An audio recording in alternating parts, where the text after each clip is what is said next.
आपसे एक बात करनी थी। जी बोलिए। आपने तो देखा ही है सभा में कितने लोग सरकारी नौकरियों में आरक्षण का विरोध कर रहे हैं। अब अगर शेड्यूल कास्ट और शेड्यूल ट्राइब वालों को आरक्षण दिया गया तो आप तो जानते ही हैं फिर सिख, ईसाई, पारसी, मुसलमान कोई पीछे नहीं रह जाएगा। हाँ, मगर सिख, ईसाई, पारसी, मुसलमान या किसी और का मुकाबला अनुसूचित जनजातियों के साथ नहीं हो सकता।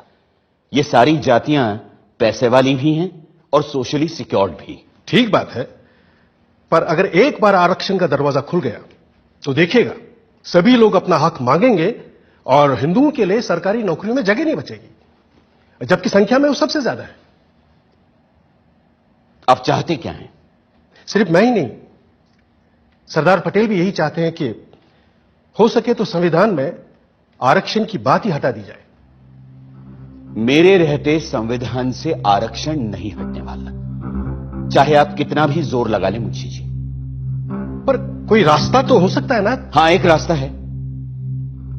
मैं ही हट जाता हूं संविधान की ड्राफ्टिंग कमेटी से। अरे फिर आप लोग जैसा चाहें वैसा संविधान बना लीजिएगा। सुनिए भीमराव सुनिए तो। उस दिन से डॉक्टर अंबेडकर ने संविधान का मसौदा बनाने का काम बंद कर दिया और ये भी संदेशा भेज दिया कि वो ड्राफ्टिंग कमेटी से ही नहीं, लॉ मिनिस्टर के पद से भी इस्तीफा दे देंगे। ऐसे गुणी, मेहनती और जिम्मेदार इंसान के जाने की आशंका से खलबली मच जाना लाजमी था।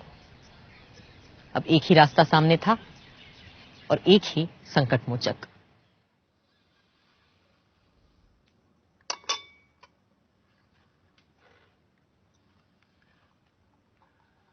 मुंशी जी की बातों से आप नाराज हो गए भीमराव? लेकिन वो तो आपकी बात लेकर आए थे मेरे पास, इसीलिए मैंने कहा कि मैं ही ड्राफ्टिंग कमेटी से हट जाता हूं। आप तो जानते हैं कांग्रेस क्या, पूरे भारत में दूसरा और कोई है ही नहीं जो हमारे संविधान को आकार दे सके। खुद बापू भी यही कहा करते थे। लेकिन आप उनकी बात मानते कहां हैं पटेल जी? गांधी जी पिछड़ों को रिजर्वेशन देने की मेरी तजवीज से सहमत थे। पंडित नेहरू ने तो खुद पंडित होते हुए भी यह कहा कि सदियों से हिंदुओं ने निरीह अछूतों और आदिम जातियों को बेबसी, दरिद्रता और अशिक्षा में रखा।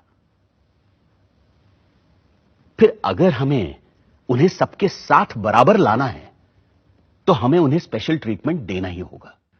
आपकी बात सही है, पर आप तो जानते हैं कि बड़े पदों पर हम मेरिट के आधार पर ही लोगों को ले पाएंगे। तो फिर क्लर्कों की नौकरी के लिए इतना बड़ा जोखिम उठाना? जोखिम?